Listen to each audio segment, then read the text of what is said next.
I wanted to get a couple other things off my chest before I switch on to Joel Embiid. The area I was in earlier in the stream was causing it to ruin the quality of the stream. Things was getting choppy. It kept having to refresh the screen and everything and all that, man. All because I was in a bad area and I might have been sounding choppy in that last stream. So if you listen to that last stream and you have to endure that, first and foremost, I apologize for that. Um, and hopefully this time around, I don't get caught up in a bad area or whatever, and then I end up sounding like a transformer. But anyway, when it comes to these two guys, right, for the future of the LA Clippers, if I'm Steve Ballmer or Lawrence Frank or whoever, I don't hinge my franchise on these two. Now, there's reports out saying that the Clippers are refusing to pay Paul George the max, and why should they? Why should they? I mean, at some point or another, there has to be a return on investment. Okay, there has to be a return on investment, and we have not seen that. We have not seen that. These guys supposed to be superstars. They guys supposed to be in the highest order and all this stuff, right? But we have not seen the return on investment. We just haven't. Now, we dumping $50 and $60 million on that. We're blaming the coach. No, there's a reason why you get paid the big bucks. You're supposed to deliver when it matters most. That's the truth of the matter. That's the truth of the matter. If you want these max deals and all that, that needs to come with some form of hardware. And just year after year is the same old shit. Wide range of outcomes. You follow up a 40-point game with a 7-point game. Or a 5-point game. Going 3-13 from the field. The closeout game last night, or the elimination game for the Clippers, saw Paul George and goddamn James Harden wet the bed. Both of them wet the bed.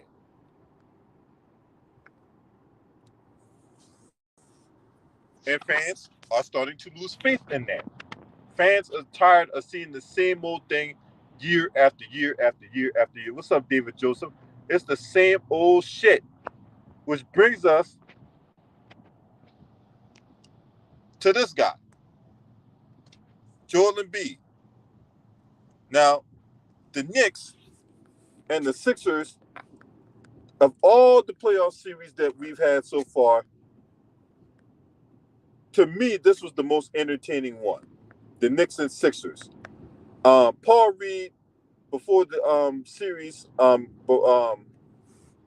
the Philadelphia 76ers came back and beat the Miami Heat, which allowed them to clinch the 7th seed to draw the Knicks. Now, the Knicks were able to overtake the Milwaukee Bucks for the number 2 seed on the last day of the regular season when the Knicks end up beating the Chicago Bulls. I think that game was in overtime, if I'm not mistaken. But nevertheless, the Knicks end up beating the Bulls while the Milwaukee Bucks were blown out at the hands of the Orlando Magic. And that allowed the Knicks to overtake the Bucks and they get the 2 seed. So we got this series, right? Or, anybody know about New York and Philadelphia markets? 2 big cities, 2 big rivals of each other. When you factor in like other sports like Mets and Phillies, Giants, Eagles, Rangers, Flyers.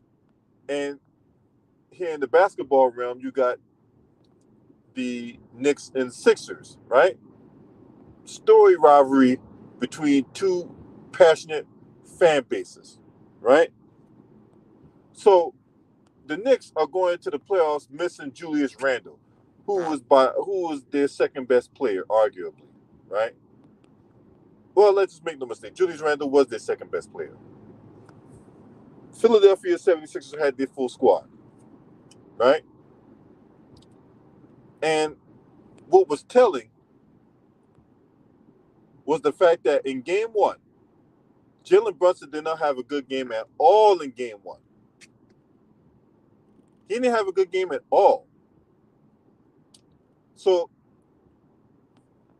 with the Knicks' best player not being effective in game one, you would think that would be a game that the 76ers would steal home court. Instead, they let Josh Hart go off for 22 points and 13 rebounds.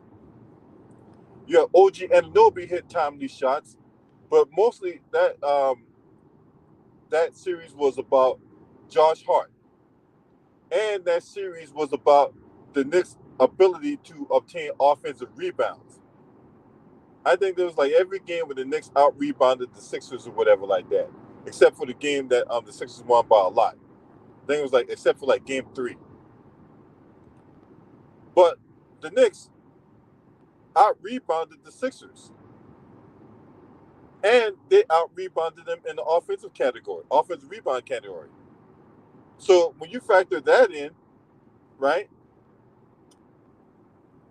and then Philadelphia stretches in the game had leads that they couldn't hold or whatever like that, and then you factor in Joel Embiid trying to do everything and not incorporate everybody else within the offense and whatever, right? You know, outside of Tyrese Maxey, right? So Joel Embiid wants to take that next step, and if he wants to have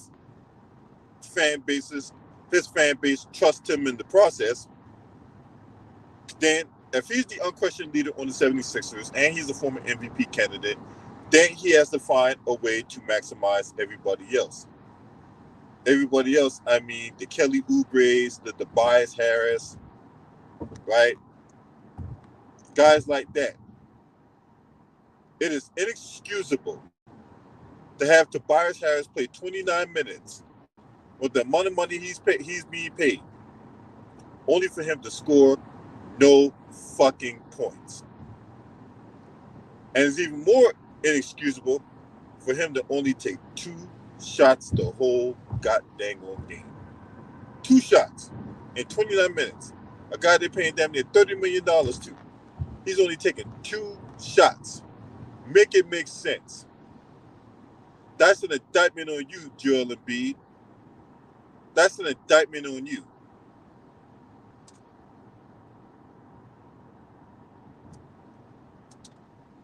Because, as I said before, right? They've changed coaches. Joel Embiid is on his 3rd head coach at Nick Nurse. Had Brett Brown for all those years. Brett Brown got fired and replaced with Doc Rivers. Doc Rivers could never get past the 2nd round. He ended up getting fired. And now you got Nick Nurse, who can't even get out the 1st round with the 76ers. Can't get out the 1st round with his full team.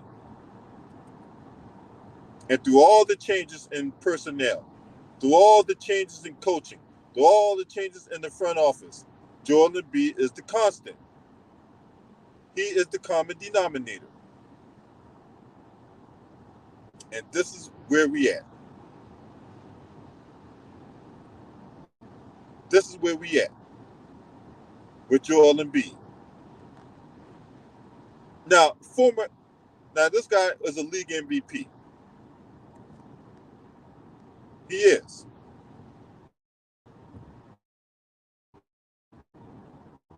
They need to turn the pressure up on Joel Embiid. For real.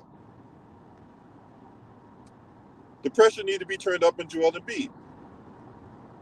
You mean to tell me you've been in the league all this time, former league MVP, perennial all-star and all that, and you keep getting hurt, and you can't seem to find a way to get out of the 2nd round? Because that's been Joel Embiid's ceiling. It's been the 2nd round. What's up, J-Dog? You mean to tell me you can't find a way to get over the hump if you're supposed to be a league MVP, a guy that's supposed to be up there with the likes of the Wilt Chamberlains and all that, right? But you can't find a way to get past the 2nd round. So let me get this straight, right? You put up some goddamn cryptic tweet talking about you either die a hero or live long enough to see yourself become the villain. What do you mean by that? So how can Allen Iverson take a Philadelphia 76ers team who had no NBA finals, but they got there. They got there. If you look at that team and you look at that roster with Allen Iverson and Theo Ratliff and Matt Geiger and freaking Larry Hughes and Aaron McKee or whatever like that, you look at that roster, they had no business playing in the NBA Finals that year. They drew the Lakers.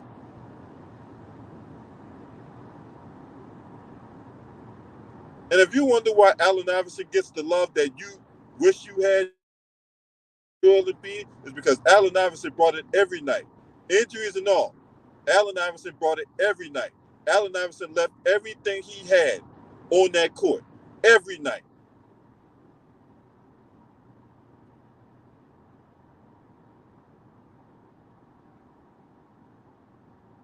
Shit, the Sixers fans were tired of the same old shit every year. That's why the Knicks fans took over the Wells Fargo Center. What's up, y'all? I see you up in here, Daryl, Eiffel, uh, Gideon, right? Appreciate y'all for tuning in again.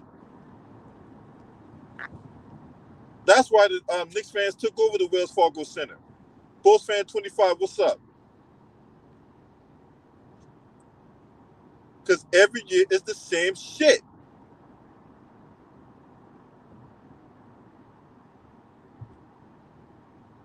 And then nobody's going to talk about how Joel Embiid was out here doing dirty plays and all that, kicking people in the groin, pushing them down and all that, taking little shots here and there and all that, trying to injure Jaylen Brunson, man. I saw through that bullshit, Joel Embiid. You did all that, you still lost. You try to do some dirty shit and you still fucking lost in the first round to a team that let your backup center Paul Reed tell it they were the easier opponent. If they were such an easier opponent, how come y'all couldn't beat them? If they were such an easier opponent, what happened? And then when Jaylen Brunson finally got going, you had no answers for him. Y'all fucked up by letting Jaylen Brunson go off on your ass.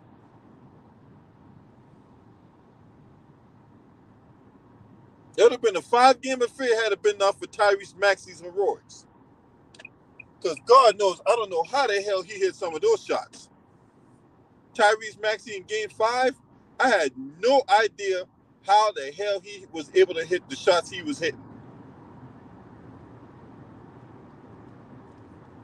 So, in that series, right, the games, every last game except for game 3, was decided by 5.5 points. But average for the whole series was decided by 5.5 points. Which meant a couple plays here and there would have been advantageous to the Sixers, but instead it ended up going to the Knicks. And Josh Hart breaking their hearts, hitting timely threes. He hit that three, he hit that three dead eye in game 6. You just hear the air go out of the building when Josh Hart hit that three.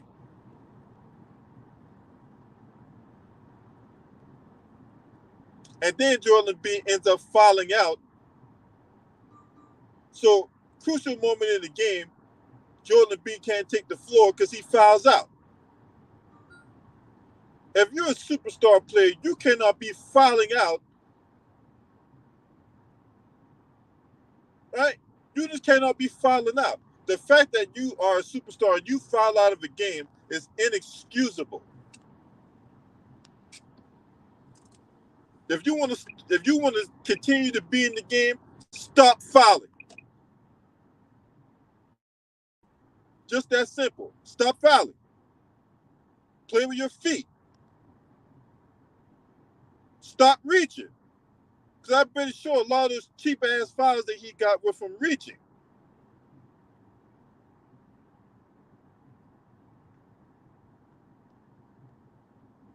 But yeah, make no mistake about it, Jaylen Brunson, Dante DiVincenzo, Josh Hart, they played their college ball at Villanova, so it felt like it was a home game for them. It was homecoming for them.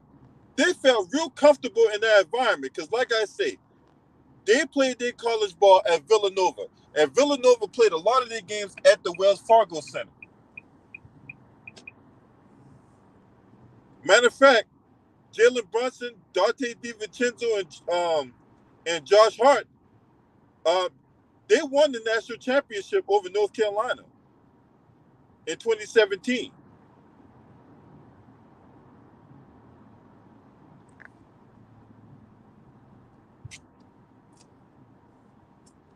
But at the end of the day, the New York Knicks made plays the Philadelphia 76ers did not. Arguably, the best player on the court, Joel Embiid, did not come through for his team when it matters most. Nick Nurse, look, and I got a question, right? So Nick Nurse won the championship just like Doc Rivers has won the championship. But how come Nick Nurse ain't getting the same scrutiny as Doc Rivers?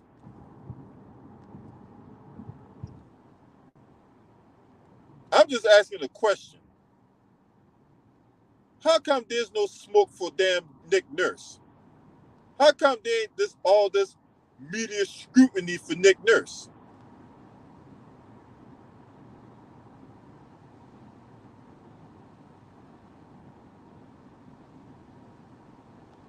Right? But once again, Tobias Harris scoring no points, only taking 2 shots the whole fucking game, playing 29 minutes. Well, you really trying to update the numbers on your Fitbit into Tobias Harris. You was out there for the cardio.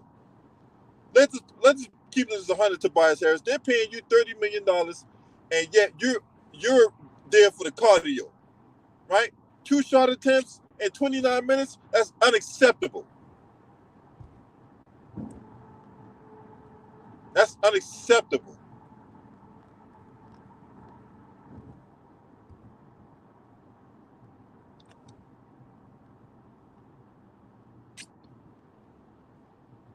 So the fact of the matter is, Nick Nurse, right? Nick Nurse needs the same type of scrutiny that Doc Rivers is getting. He do.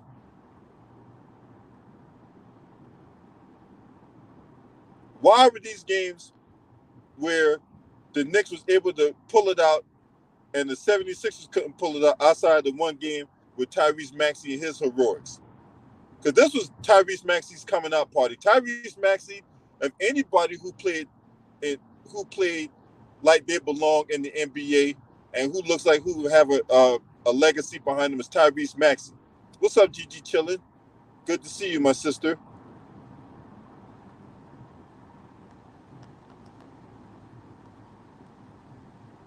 So we got all that going on, and the one constant through all the player movement, through all the coaching changes, through all the front office personnel movement has been Joel Embiid. He's been there the whole time.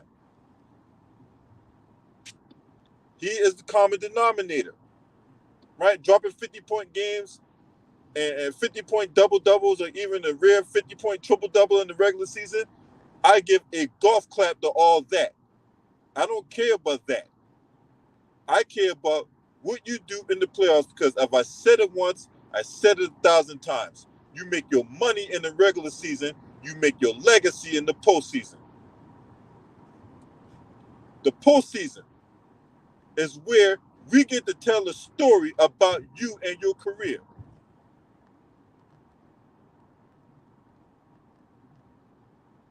The postseason is where we get to determine where you're at as far as like this hierarchy of great players.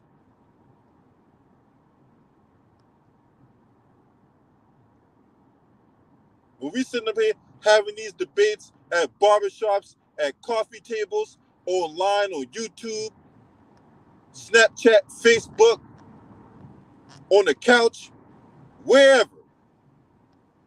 We sit up here ranking these players and trying to justify where they at in the hierarchy of great players. You cannot put Joel Embiid in that category. Is he a good player? Yeah, he's a good player.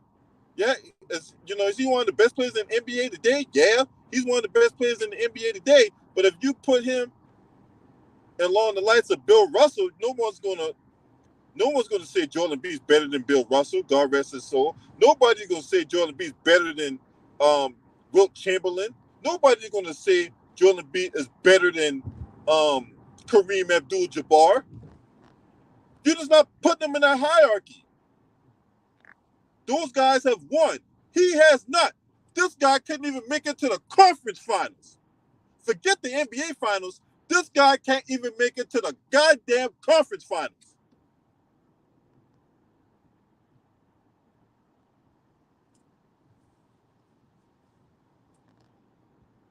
Make it make sense.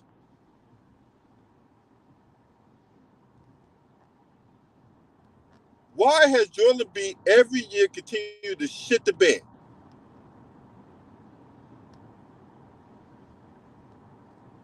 And it's not lost upon me that your former teammate James Harden, right? Two perennial playoff choke artists on the same team at the same time. But when James Harden, you know, his choke artistry and all that, going out there putting up 16 points on 16 shots and shit like that, right?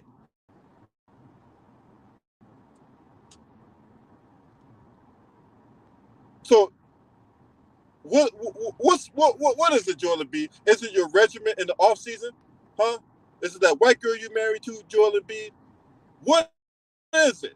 Why can't you get past the hump? Huh? Because you starting to enter some dangerous territory.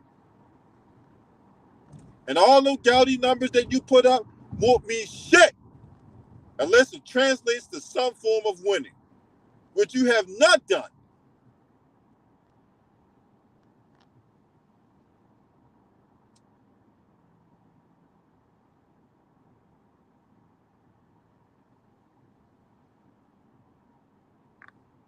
Mm-mm-mm.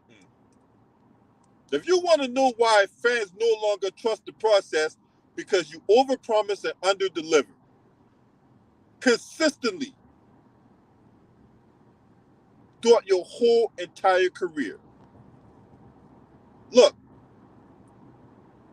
with all the promotion and all the, hoopla, and all of the pomp and circumstance and, pleading and the convincing and the cajoling and all of the talk about trusting the process, we're going to get there.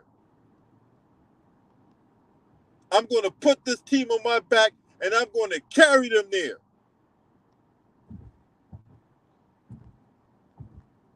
All of that only to get bounced in the first and second round. Yeah.